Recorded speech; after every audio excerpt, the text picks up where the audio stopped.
In this video, we will discuss best traveling hacks in Thailand. Traveling to Thailand is exciting, but little inconveniences like getting your phone wet on a beach day or getting lost may quickly ruin your trip. Therefore, we've gathered some of the greatest travel tips you may utilize on your upcoming trip to the land of smiles in order to make it hassle-free, more time-efficient, and less expensive. Even if your hometown may have a major airport, it may be worthwhile to research a number of smaller airports nearby. The closest airport to your home might not be the cheapest because different airports may charge varying travel prices. The airport at your final destination is the same. Although you might want to visit Phuket first, a flight to Bangkok's Suvarnabhumi Airport might be less expensive, and transportation costs between the two are frequently fairly reasonable. When you pack for a trip, does it ever seem like there isn't enough room in your luggage? Effective packing techniques are crucial. Make sure to pack exactly what you need, and choose your clothes carefully to prevent a cluttered suitcase. Although it can be tempting to bring everything you possibly need, try to convince yourself that you won't need 15 outfits for your one-week vacation. Learn to roll your clothes rather than fold them after you've made your selection of what to bring. You may save a lot of room and avoid unsightly wrinkles and creases by rolling your clothing into a compact tube. Do you wish to sample the renowned Thai street food? In this country, choosing a vendor with the longest line is the best strategy for discovering delectable street food. The cuisine is most likely to be tasty if there is a line. Additionally, a large line typically indicates that the meal will be freshly prepared. Despite your conviction that you'll never misplace or forget your passport, unfortunate events do occur. Send yourself a scan of your passport and any other necessary travel documents as a precaution. By doing this, you'll guarantee that you always have a copy of your passport on hand. Although maintaining a digital duplicate might not seem crucial, it can actually save you a ton of bother in the long run. We can't dispute how important our phones are to modern life.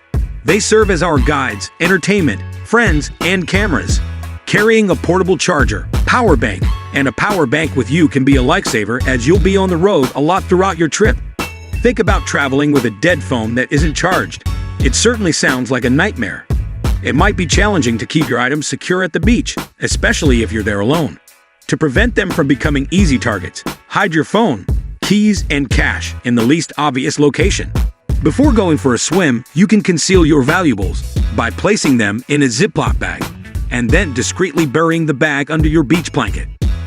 Of course, make sure to cover your beach towel with something to prevent wind from blowing it away. Another fantastic deterrent against theft.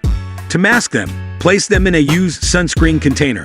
Having backups is usually a good idea because data connections can be unpredictable when traveling. In order to browse while offline, you should download maps from Google Maps. All you really need is enough phone storage.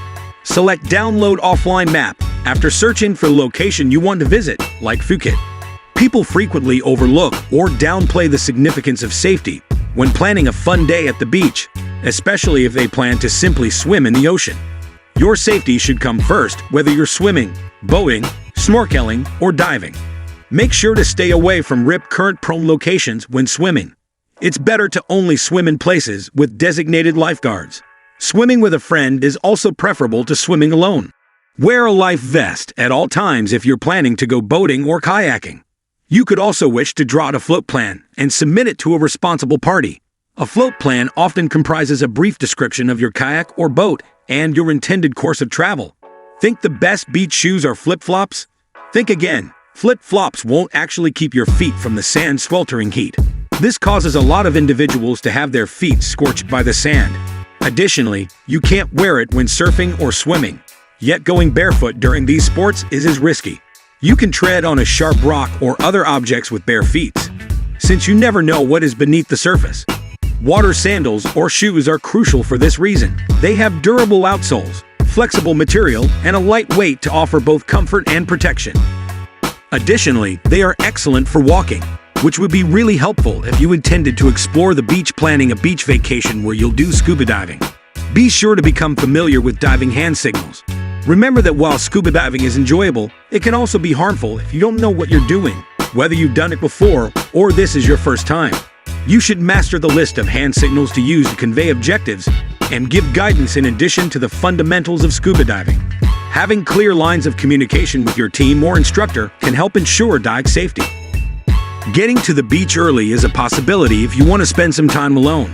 Before any other beachgoers arrive, you could stake out the prime location.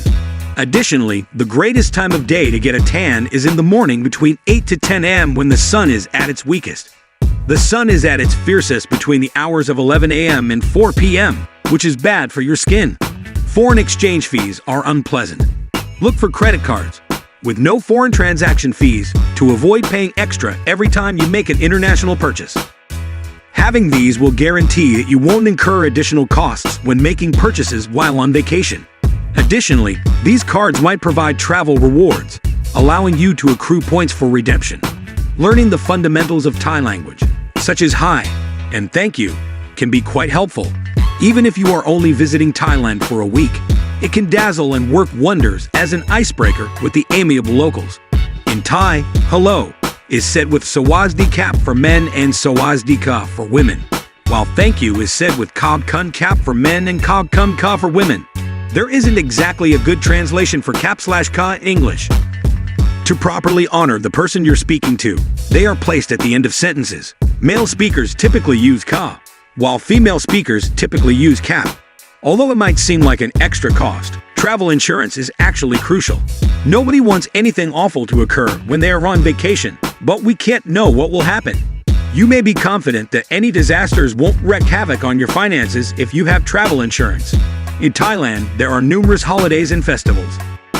They can be enjoyable and provide a window into the fascinating Thai culture, but they also increase the amount of traffic in tourist regions. For instance, lodging is more expensive and must be reserved far in advance during Songkran in April. Additionally, certain holidays can see the closure of various tourist attractions. I sincerely hope you find these travel tips useful and may thoroughly enjoy your trip to Thailand. Read our article on what to bring on vacation to Thailand if you're having trouble deciding what to bring. In Thailand, little attractions are still prevalent. Even though it could seem like a fun and unique experience, you should never ride an elephant. The elephants are frequently mistreated, and even severely. In addition, riding elephants is against their nature. There are ethical rescue sanctuaries where you may go to witness elephants up close. In most cases, you may assist with feeding or bathing the elephants.